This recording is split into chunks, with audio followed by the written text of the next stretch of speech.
Hello, my friend. I would like to introduce you to an amazing artist. We are in Laguna Beach. It's an amazing place. I think I will live here. So I would like to introduce you to him. He's Wyland. He will answer my questions. So follow this interview. Hi. Nice to see you. Thanks for coming to my home studio here in Laguna Beach. I love it. It's a great spot, and I'll tell you, it's a dream for me because when I was 14 years old, Yeah.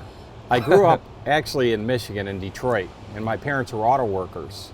And so my aunt lived out here, so we did a road trip across all the United States and came here to Laguna Beach the first time.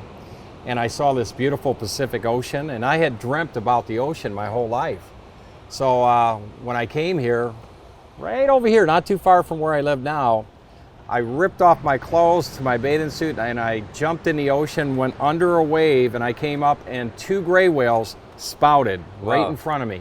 And then their tails, their whale tails, fluked up, and that literally changed my life and inspired me to be the artist I am today. It's great.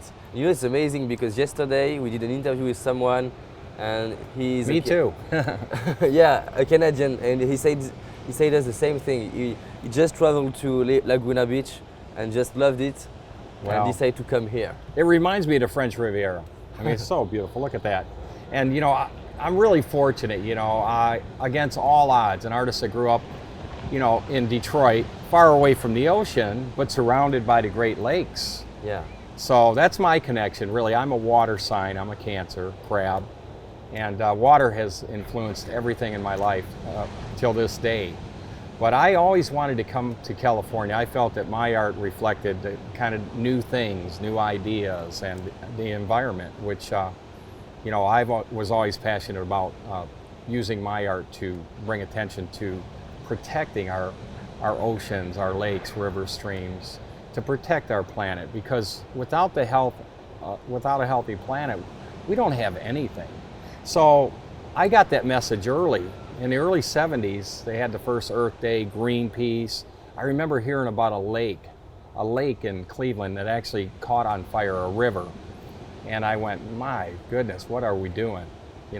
So at that point, I just kind of woke up at that moment and I said, I'm going to do everything I can to use my art to bring attention to protecting our ocean planet. And I felt very strongly that art could play a very important role.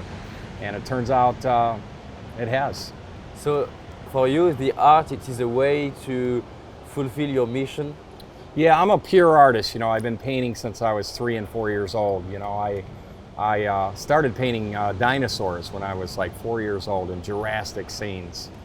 But I was really inspired by Jacques Cousteau, one of the great filmmakers. A French one. A great Frenchman, and I'm French, German, Irish, and English. But Jacques Cousteau, when he came to America and his TV series, The Undersea World of Jacques Cousteau, it really inspired a passion in me to use my art to create awareness and cause action. But Jacques Cousteau was more than a filmmaker. He was an artist. He was a poet. And I could really relate to him. I wanted to be Jacques Cousteau, but I'm a pure artist, so I use what I have to continue what Jacques Cousteau did for me and sharing my art with the world. So you saw someone doing some things and you feel inspiration from that and you decide to do kind of the same thing in your own life. Yeah, exactly. You can see somebody like Jacques Cousteau or Hans Haas, or today it's Dr. Sylvia Earle, the chief scientist for National Geographic. And these people, they have something. They are blessed. They have this gift. And the greatest thing of all, when you have a gift, you need to share it forward. And with the art gift that I was given, I didn't take it for granted. I worked really hard. And I always use my art for causes that were bigger than myself. So whenever I get an opportunity to support a charity, to do something good with my art, whether it's painting giant public murals, or whether it's doing a charity event where I'll paint and the money's raised to help protect water or animals, I do it. And I feel very good about that I can use my art to help create a better planet, a better world. Do you think it is one of the things it helped you to have your success, to help charity? Mm-hmm. When Well, you- yeah. It goes hand in hand. When I moved to Hawaii early on, the Hawaiian way is you always give back. You may take a fish from the sea, but you don't take them all. And you always try to give something back, the aloha. And that really was instilled in me early. And I decided that the biggest contribution that I would make was to use my art to inspire a generation like Jacques Cousteau did. He inspired a generation to see the ocean in a different way. how old were you when you decided to do that? Well, it came in little pieces, Yeah. but eventually I decided that instead of charging to paint murals, that's how I made a living. I painted murals, and I would do paintings on the sides of buildings, but I would get paid. From who? The companies or the city? Yeah, well, like for instance, I did a mural on a restaurant here in Southern California, and that's how I made a living. I painted giant murals. But I felt, why don't I combine the two passions that I have, which is art and conservation? So one day I just decided that I should paint whales, but I should paint them on big canvases, giant canvases. I should paint them life-size, because not everyone's going to get a chance to swim with whales and see them in the ocean realm. But if I could somehow paint them in public places, people would become more aware. And what I learned along the way was, it wasn't just about saving whales. If we wanted to save the whales, we had to save the oceans. If we want to save the oceans, we have to save the entire planet. We need to save the forest. We need to protect everything. So, it's easy for me as an artist to look at the big picture. And that's what I do. I paint the big picture so that people can be inspired and look at the environment in a different way. If people see the beauty in nature, they'll work to preserve it. And art is just such a powerful media to do that, especially when it's on a grand scale, if it's larger than life. So your job is to show how the planet is beautiful, to inspire people to protect it. Yes, and what I do is not far away from the very first art that humans made on the cave walls. I mean, it's kind of caveman. I mean, it's exactly the same. I was inspired by what I saw, in the ocean. I'm a diver, been diving 30 years all over the world, and the cavemen used to paint on the walls of caves. They used to take bone marrow and blow pigments of different animals and figures and tell stories. I tell ocean stories. That's what I do. I tell the story of, hey, today all of us need to be ambassadors for the planet. We all need to do our small part to ensure a healthy world. Without a healthy world, you don't have anything. Think about it. Because there's this cause and that cause and all these other great causes. They're all great. But without clean water and healthy oceans, there's no life. Without clean water, there's no plants, there's no animals, there's no us.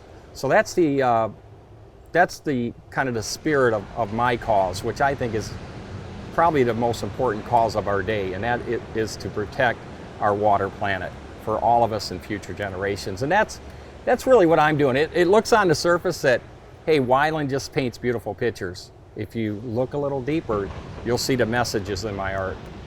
Great. And I love that because a lot of people think they have to choose between, I will be an artist or I will help charity, and you find a way to do both. Sure. Well, I wanted to be a scientist. I wanted to be a marine biologist, but I was a pure artist from day one. So I'm glad I stayed with the art. When you say pure artist, what do you mean?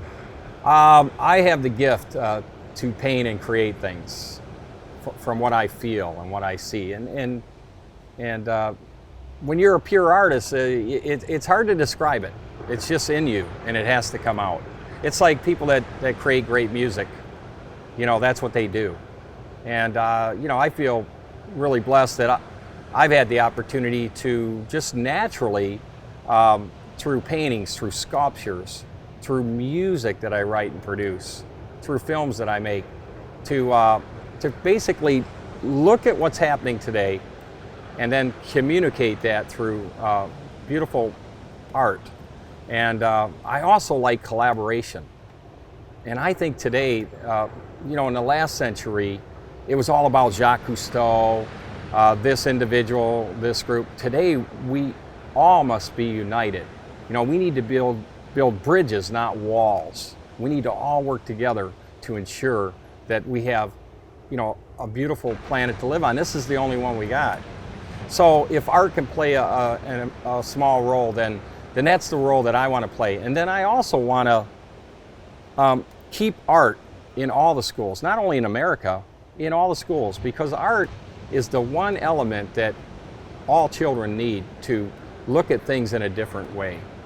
And in America in particular, art is starting to disappear from our schools, from the curriculum. And I'm going to make a film that is called Saving Art Education in America. But really, it's all the countries of the world. Because in France, they appreciate art.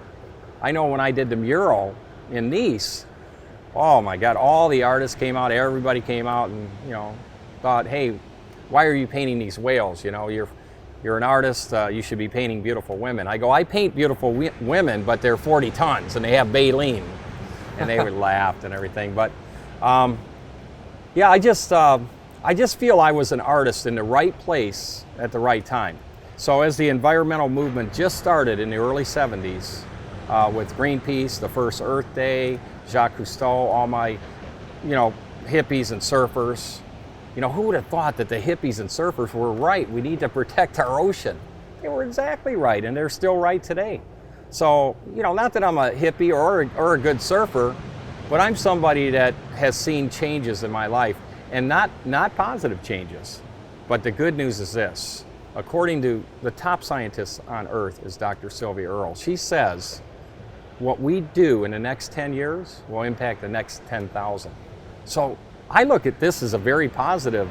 If we change now, yes, these are things. There's still time. And this is a generation that is not content with just having awareness. They want to take action. They want to be involved. So my foundation, the Wyland Foundation, and all our conservation partners, we want to take everything we learn and share it with our youth, with our young people, and inspire them to be youth ambassadors for the planet. Let's do the question now. Usually at the end of the interview, I have one question for youth. Yes. So what do you want to say to youth? And you can speak directly to one camcorder if you want. What do you want to say to youth?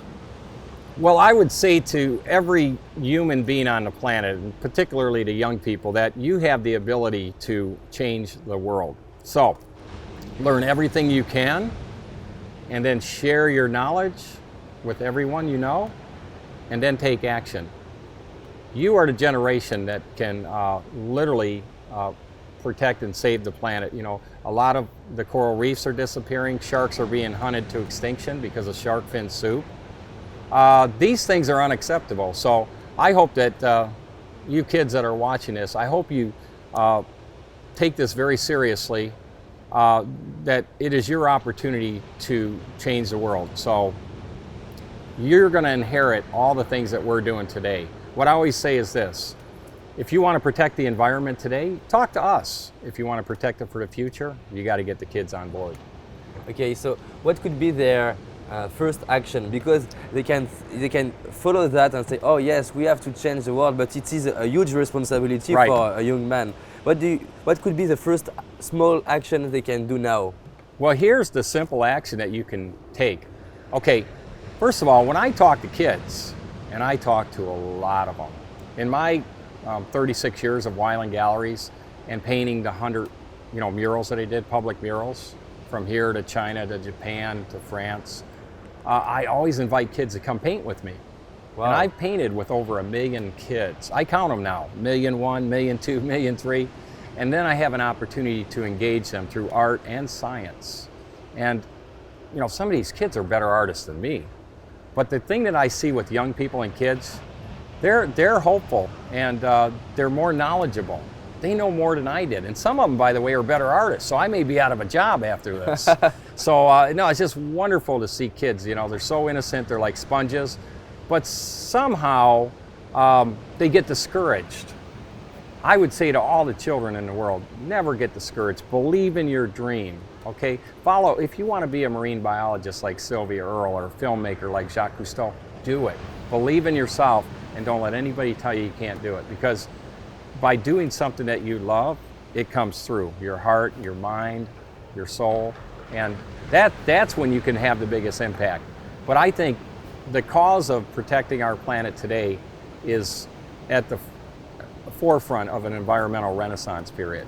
So I would encourage everybody, all the kids in particular, to kind of get your friends together, form your own conservation group. Think of creative ways to protect what's left of our natural world. And there's a lot left. Yeah, it could I mean, be look at this. It could be a small things. You could. But do it.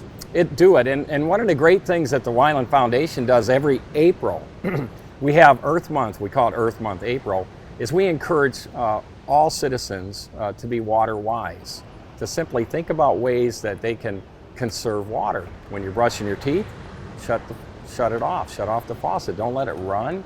We have plenty of fresh water on our planet, but we need to take care of it because we have 8 billion people on Earth now. It's going to be unsustainable unless we take immediate action to ensure that we have fresh water. If we don't have clean water, we really don't have any type of good life for anyone, you know, and there's a water crisis. So one of the cool things you can do is, you know, take the water challenge and conserve water. And every year we do the National Mayor's Challenge for Water Conservation. Our mayors are using this program to inspire their citizens, their communities to save water. And it really adds up. So far we've saved billions of gallons of water. When you're saving water, you're saving energy, water, you're saving the environment, and you're saving the planet. And that is really, really amazing. Next year, we're going to have the Wyland Global Water Challenge for 2015. We're going to encourage every citizen on the planet, all 8 billion, to become more water wise, to think about how they can conserve During one water. day? During... No, the whole month of April. Okay. Yes, the and next it's year? yes. The United Nations has. It is not now. Oh, it's right now. It's going on now. So you can go to mywaterpledge.com and make a water pledge right now, and you can see the numbers added as you make your pledge. You know, the totals, and it's very empowering. Okay. What I will do just before to take the plane. Yes. We were looking for an action to. Because I want to engage my audience in France to do Perfect. Great things for them or for Yes. the planet. And I will send an email to my French audience to go to your website. My Water Pledge. Yeah, go to wyland.com, go to mywaterpledge.com. Next year, I want to encourage every country, you know, Yeah. on the planet to Just take email this me the great next water year. challenge. Yes. Because my audience is in exponential growth. Yes. So I will be able to reach more people the next year. Well, I tell you what you're doing and interviewing people that you know are on the ground trying to do grassroots things that make a difference. That is critical. We need to get the message out there, and in social media and all the things that we have to not only get the message to people in America but around the world. That's why I'm really excited to be, you know, positioned as an artist to use my art to take that message to the whole world. You know, artists, we have to think big. I mean, you know, Disney, one of my great hero artists, Walt Disney said, if you can dream it, you can do it. And I dream of a world where everybody kind of takes care of the place, you know, all of us, and we take care of each other. We also have to think about not only saving the animals and the environment, we have to save ourselves. We need to, you know, help each other. So that, you know, if you empower people to look at how incredibly important water and the environment is, you've empowered them to be good citizens. And that's really what I'm looking for. I'm looking for people that, instead of just dumping plastic into the ocean and not taking care of their trash, I'm looking for a sea change, an environmental renaissance where people decide that, hey, I'm going to be one of the protectors of the planet, not one of the people taking but giving. And that means a lot to me and everybody that I know, that, you know, we have the ability to share our knowledge and what we do and try to encourage people to not only do that, but maybe find new ways, especially young people. They come up with ideas that you would never even think about. So that's the investment that we need to make. The greatest, I think, gift that we can give is when we try to share everything we know, our art, our music, our whatever we have with young people, and encourage them to make a difference, to be ambassadors for the planet. That's a really strong, beautiful thing to do, and it really fills up your soul and your heart. It's great, I love that. Yes. You just said something very interesting. You say that don't listen to people who say that it's impossible. In your own life, did you have some people you say to you, "Oh, Wyland, you can't do that. It's Sure. too huge." Absolutely. Well, you're always going to have. Can you share? Oh, us? absolutely. You know, I remember when I was leaving the nest, we call it, when you're leaving the family to go out on your own. Okay. And I was 19. I had gone to art school in Detroit to Center for Creative Studies. It was founded by Henry Ford. Wow. And anyway, I was just leaving to come to California to try to find my dream, you know, to be a successful artist, you know, a professional artist. And, you know, I was a little scared, but anyway, I was taking out the garbage to the curb, and one of the neighbors came up and she said, "I hear you're moving to California." And I said, "Yeah." She goes, "Well, you may be a good artist in Detroit, but you'll never make it in California." So, I mean, just totally negative, right? And I'm looking at her like, Thank you. but thank you. That's a big thank you. So if they tell you you can't, if they tell you you can't do something, let that be the fuel to fuel your passion to do it and do it even bigger. And you know, why did you believe in yourself? I knew I couldn't fail if I was doing something that I cared about. See, mine is not only art, it's conservation. Okay, and I have a great cause that really keeps me fired up every day. But for some reason, I always knew I was going to be an artist and nothing else. So I remember my mom came to me one time when I was 16 and she says, "You know, you got to start thinking about getting a job." And I said, "I have a job, I'm an artist." She said, "Okay." So, you know, your parents are critical too, because your parents, you know, they can either support you or they can kind of, you know, "I'm a doctor," or "You're going to be a doctor." I think you have to be true to your heart. You have to be what you want to be. So you have to be willing to say to your parents, "No, I don't want to do that." yeah, you don't want to say no to your parents, but if you feel strongly that you want to be a writer or a filmmaker, then you do that and make your parents proud. Great. And you know, there are a lot of artists, and when you walk in front of the beach, for example, I don't know if you see that in America, but in Europe it's usual to see artists in front of the beach who are drawing. Right. And they struggle a lot to survive. Yeah, make right. money. And when you talk to them,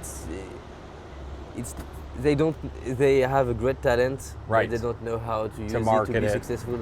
So, according to you, what are the keys? I don't know, the keys, the secrets to become a successful artist. Well, it's funny you say that because I was talking to Mark Victor Hansen about artists, you know, and you know, I don't believe in the bohemian, starving, angry artist. I didn't sign up for that. I think it's okay for artists to be successful. And when you're successful, then you can really focus on your art, and you can also give back. If you're not successful, it's just frustrating. So I talked to Mark about writing a book called Don't Be a Starving Artist. And I'm going to do this little book that just gives you tips. And my tip is this: just really follow your heart and your dream and just work really hard. You know, nothing replaces hard work. So work on your heart, work on your art, and just keep evolving it. But also go around and see people like me and other artists. You know, I was great friends with Leroy Neiman, Peter Max, Robert Bateman, who's my favorite wildlife artist. And a lot of these artists, they'll sit down with young artists and they'll say, "Hey," or, you know, young at heart artists, all artists, but, you know, they'll say, "This is how I, you know, became successful." And what is success anyway? The highest level of success you're ever going to have is not how much money you make. It's doing things on your terms, following, you know, your heart and your love. And when you do what you love in life, you've reached the pinnacle of success. It doesn't get any better than that. Okay, so one of your advice is to follow your heart. Yes. Work hard. Have a great cause, greater than you. That can't be understated. Have a cause that's bigger than you. Do something for more than yourself. You know, sometimes you see artists or people, you know, they only want to talk about themselves. You Just really want to need get- you need to get off that. You need to talk about what other people are doing, and you need to share. You need to listen, because you know, all of us have met people when they're done talking about themselves, they want to talk about themselves a little more, and that's a little sad. So I always say I had my 15 minutes of fame. Now I would like to take and put the light on other people, on children in particular. Let's put some light on them, and let's hear what they're feeling, what they're thinking about. And through their art, you can magically see it. Yeah. You know, if you want to know what kids are thinking, look at their art. Look at what they write. Amazing. That's it. And during your life, did you had some moment that just one little change made a huge change in your success? Yeah, I'll tell you what, that mentoring, you know, people having heroes like Jacques Cousteau, you know, Okay, yes, icons. Yeah, so when Robert Bateman, the greatest wildlife artist on the planet, you know, he lives in British Columbia now. I actually met him at one of his book signings, and he wrote the foreword to my book. He's always been encouraging and supportive. When he believed in me, I knew that that I had a chance to be a professional artist, and so he inspired me to do 22 books now. You know, he's got like 3. How did you meet him? I went to one of his book signings. He had an art show, and What did you say? Well, he's one of my art heroes, you know, for wildlife. So he was just down to earth, and that's what I am too. I'm a normal person. The ego is something that you can really trip on. So I'd say lose all that. Don't be pretentious. Be a nice person, and that's what Robert Bateman is. He knows who he is. Believe me, he's very confident. But he would always, before he did a book signing or before Robert Bateman did a big art show, he would talk to everybody, and he would talk to them about conservation and why he does the art he does. So Bateman and I, we have this agreement. He does above the water and I do below. And what's really crazy is I did a mural and I dedicated it to him in British Columbia. And he flew in a seaplane to dedicate the mural. And as he walked up to this mural that I painted of orca whales above and below the water, he noticed that I had painted a bald eagle. And he kind of gets me over to the side. He said, "Hey, I thought we had an agreement. You do below the water and I do above." He says, "I see a bald eagle. You're going into my territory." And he started laughing. And then he painted a whale for the first time. Did you paint together? We haven't painted together. That's my dream. But I paint. You have to do that. I have to do this with Robert Bateman. Yeah, and he's like 80 years old now. But he's still going strong. He has this wonderful program called Get to Know in Canada, and now it's in America. How can you do that? I would love to follow his dream. The most beautiful thing with Robert Bateman would be if we did one canvas where he did above and I painted below. The best of 2 worlds, and then we give all the money to charity. So if Bateman's watching this, Robert, if you're watching this interview, you're in France, whatever, you're over in Nice, text me, I don't care. Email, yes, whatever. Okay, I can send him. He's my hero. You know, I've mentioned it to him and he started laughing. But you know, those are the seeds that we plant. We plant those seeds of incredible opportunity. So I've been watering it, and hopefully I can catch him at the right moment and we can do Can I send him this video? Because he inspired all my collaboration. I've collaborated with probably 25 artists after that, but not the original artist, which is Robert Bateman. Yes, can I send to him Yes, this send him this video? film. Yes, he would love it. He would love it. It's amazing. I would love to participate to your dream. Well, thank you. And this is our collaboration, right? Yeah. So your documentary, your story.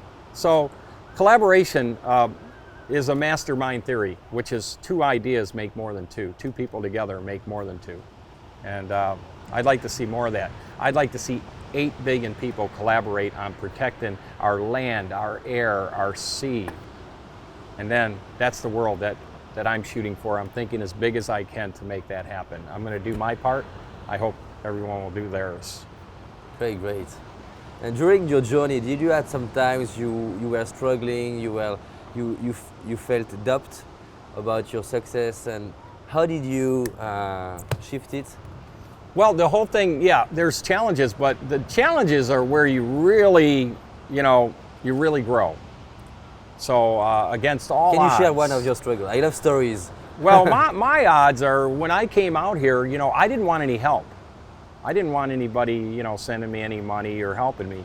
I just wanted to see if by just sheer work ethic, by working hard, by making my art twice as good every year, by being smart, doing art festivals in Laguna, you know, and that's where I really excelled. When I did the art festival, I would paint, and people love to watch artists create. So you are painting. So I'm painting, people love it. They're buying the paintings, I'm paying my rent, and it just kept getting bigger and bigger, and now I have, you know, 150,000 collectors, all 50 states in America, over 110 countries collecting my art. So it's crazy. It's now kind of a brand, which is really amazing. I didn't even know what a brand was, but pretty much, you know, Wyland is a brand now. And I hope it's a brand that is making positive, good things happen, you know, in my community, around the U.S., and I see it as a global brand that really is embracing all the good ideas of conservation, and taking those ideas and through my art and through everybody I know, we're focused on being world changers. We do need to change the world. It's going in the wrong direction. We've been taking and not giving. So now it's time to do a 180 turn and once and for all decide that we're going to protect the water planet for all of us.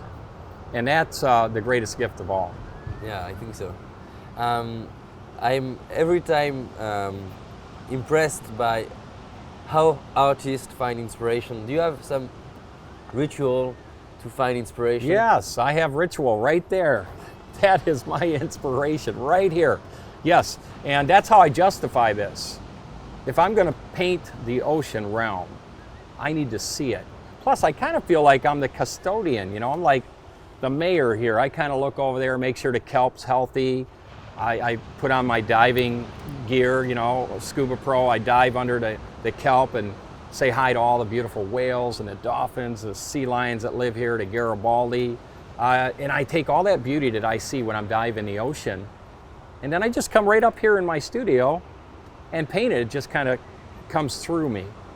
And really, I don't consider what I do a job. It's more of a hobby that got out of control. Yeah, passion. And now it's way out of control. I employ a lot of people.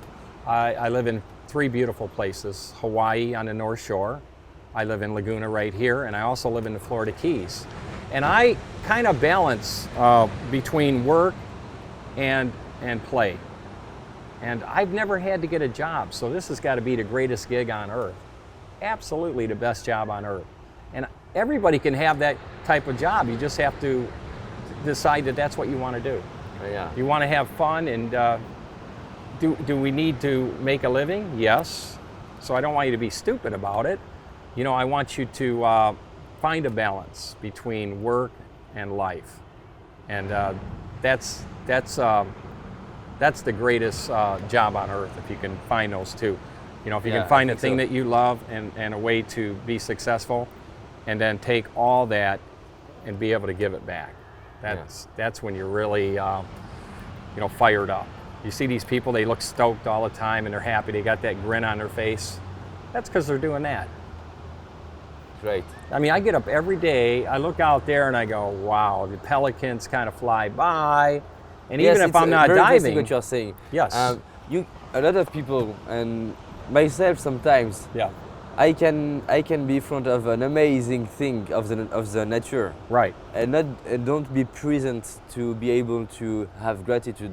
Well, I see that you do. I can see that you're present. You're kind of enjoying this, you know, our talk. Also, I see you kind of looking out there going, this is nice. Maybe I should live in Laguna Beach.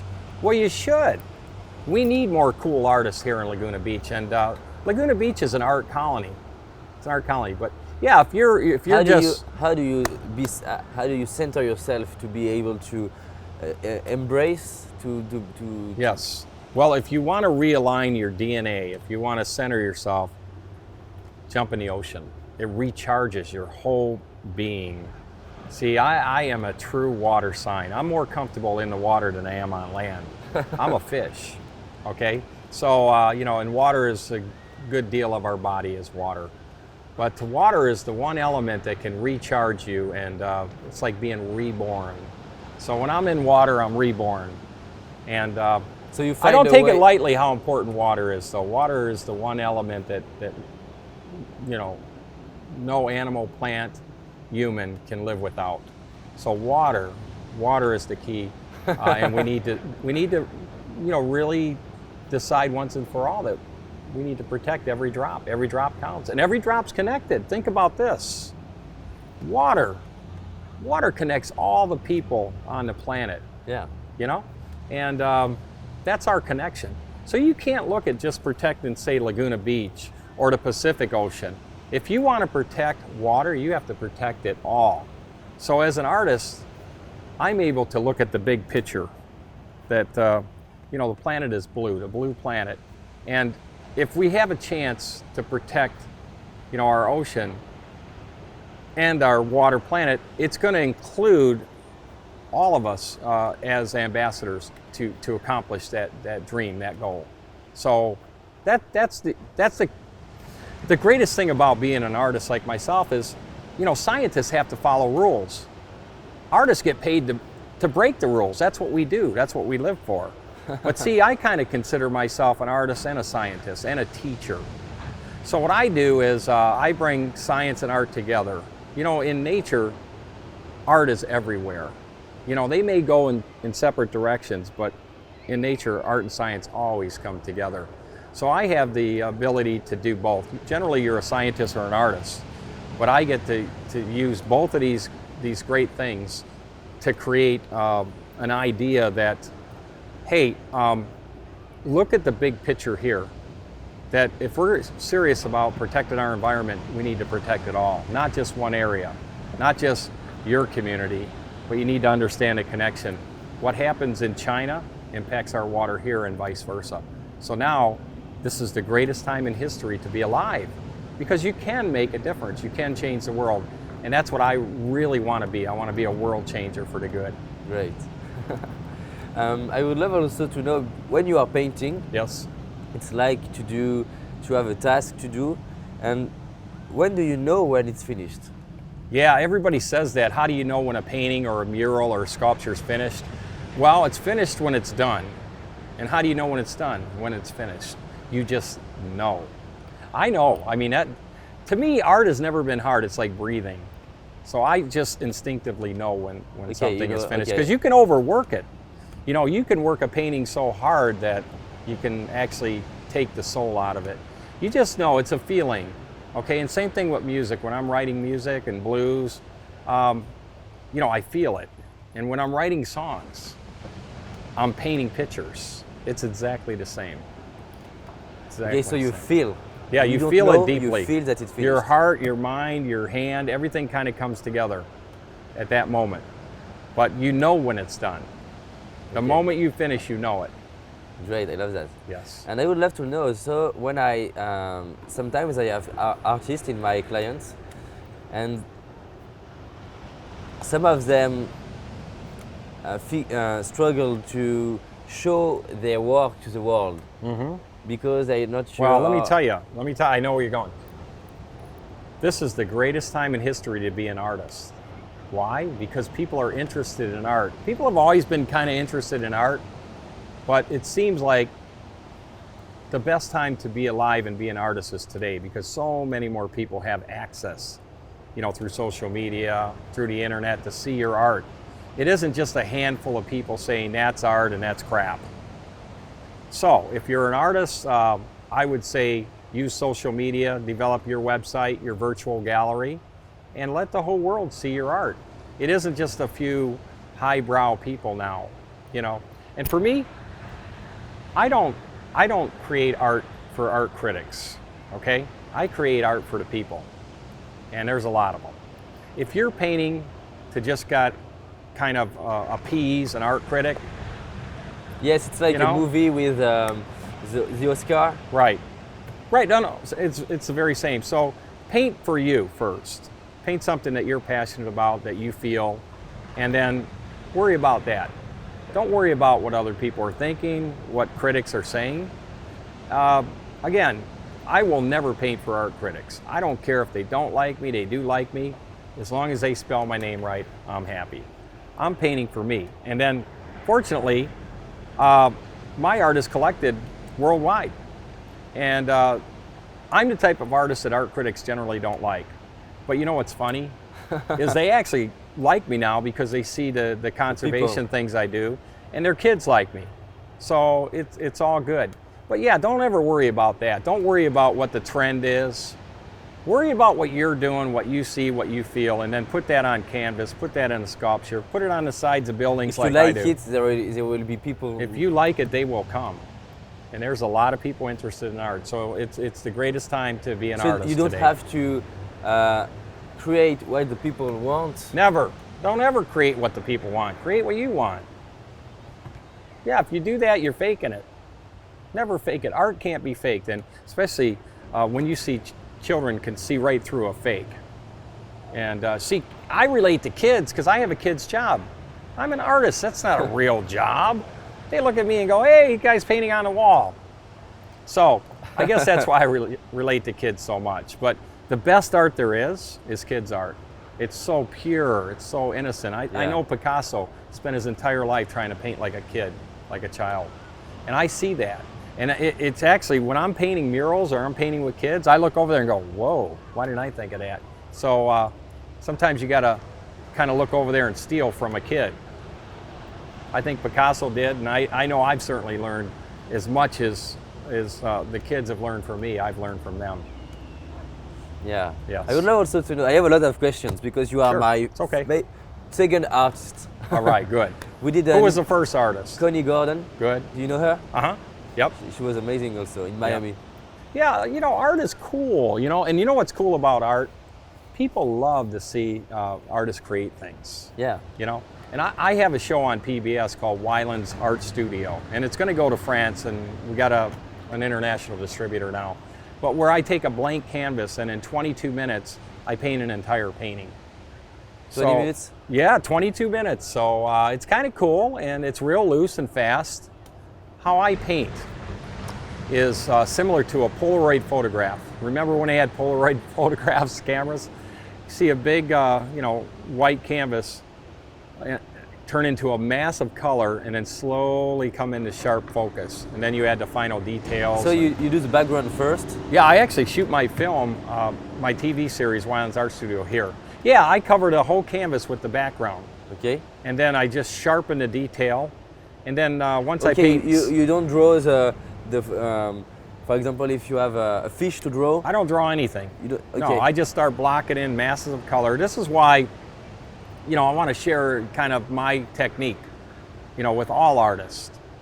And so I'll paint the ocean, for instance, and then I'll imagine the marine life in it. Maybe a dolphin would swim here, or a shark, or a sea turtle. Maybe there's a little coral reef or a sandy bottom. So that's what I think about is just cover the canvas quickly, do your background, your habitat in my case, your landscape, and then think about what animals might be there, or go the other direction, take detail away, maybe go more abstract expressionist. I really work in a lot of different mediums and a lot of different styles. I really get up every day and just try to be creative. I mean, that's really the true essence of the artist mind. You just you go in the studio and you create. And I also majored in sculpture. So now that I've done, my 100 whaling walls, ocean murals, took 27 years, but I painted, my dream to do 100. Now I'm doing 100 monumental sculptures. Wow. Of all the great whales and various marine life, freshwater animals and saltwater. And the animals that I chose are part of the red list for the UN, which is endangered and threatened animals. But I may paint, a catfish, and then I may do a sculpture of it that's like 8 stories high. And 10 of the 100 monumental sculptures that I'm creating right now for 100 cities in the world, 10 of them will be underwater. You have to dive or snorkel to see them. But that's my next big project, is to do in the next 25 years 100 monumental sculptures, public art sculptures, larger than life, in 100 official cities in the world. So you'll hear more about that. I did the first one actually the day after I painted my final Wailing Wall number 100 in Beijing. Can we see it in Laguna? No, it's in Beijing at the International Sculpture Park. It's the first sculpture that you see, very prestigious. But it was the sculpture that I did for the Olympics called Faster, Higher, Stronger. Wow. And it's 3 dolphins kind of competing on a wave, life size. Great. Good I would stuff. love to see it. Only 99 more to go. I have an important question for me Sure. and for the artists who are following us. Yep. How do you know the price of something you do? Because it's very subjective. Yeah, it And is. if I pay you about the hour, it's not the value. Well, the whole thing about pricing your art, you have to find out what the market is, basically. And I've been doing, you know, my art, I'm 57, I've been doing it since I was a little kid. I used to have art shows in high school, you know, in the lobby of the school, and the parents and teachers were coming by my art. And at that time, my original paintings were $35. Now they're $35,000. I wish I had some of those early A ones. little bit gross. Yeah, so what I do is my art generally, my fine art originals, will go up 10% a year. 10% a year, basically. But why not 20%? Well, because you don't want to be, you don't want to price yourself out of the market. I basically know my collectors and what they collect, and you want to be reasonable, you know, but you don't want to be cheap either. If we take Picasso, Yes, the growth was exponential. right. So Well, Picasso was the most prolific artist of all times. In fact, in the Guinness Book of World Records, it had Picasso was the most prolific, and I painted the largest mural in history. And I was on opposite page. oh, wow, But I love you're Picasso. just next to the Picasso. Oh yeah, yeah, in the Guinness Book of World Records. Yeah. Congrats. Yeah, I love Picasso. In fact, it's really funny because you know, Henry Matisse, another artist that I admired, his grandson Pierre Matisse, Pierre H. Matisse, his grandson of Matisse, and I painted 2 collaborations just recently, 2 months ago. Wow. And, for the longest, how long did you take to do that? we did 2 in 1 day, and he was very tired. He's a great French guy, French artist. He lives in Florida now. You know, Pierre Matisse wrote me a letter saying that I was his favorite artist. So I wanted to meet him. So I live in Florida now in the Keys, so I made a road trip up there, and I told him that I love to paint with other artists. And he was excited. So he's 86 years old, and Wow. he paints with a palette knife, right? I've never painted with a palette knife, but I said, what the heck, let's do it. So we did one called Neptune, King of the Sea. He did Neptune, and I did with the Trident, and I'd just been diving with a great hammerhead, so I did a hammerhead, protectors of the sea. And then we did a mermaid angel with wings. And I did my, you know, angels. Which So are, when you say together, you paint in the same. we painted the same canvas together, same time. But yes, very interesting the collaboration. But Phenomenal. How do you feel when, for example, he's doing something that you don't like? Well, you gotta kind of trust. The reason you collaborate is you like their art, so you got to set them free. You Yeah. can't tell him what to paint, and he can't tell me what to paint. But let's imagine that you are quicker than him. You can take more of the canvas. How do you Oh, know? he's pretty quick. I mean, this guy can paint. No, you know, you try to pick artists that are compatible. And I felt strongly that it would be a very unique collaboration. But I didn't even ask him to paint anything. He had an idea for the angels of the sea, the mermaids with wings. So he cut out of paper, and he made this beautiful painting, original, out of cut out paper, white paper on a blue. And he gave that to me. So I said, well, why don't we just kind of go with that theme? And he started in, and then I jumped in, and we painted back and forth. And at the end of the day, we had 2 big, beautiful, original acrylic paintings with palette knife. I bought both of them. And I'm not selling them. They're for me. They were that good. Wow. Yeah. It was awesome. A lot of answers. And Yep. I would like to thank you very much. Well, I'd like to thank you.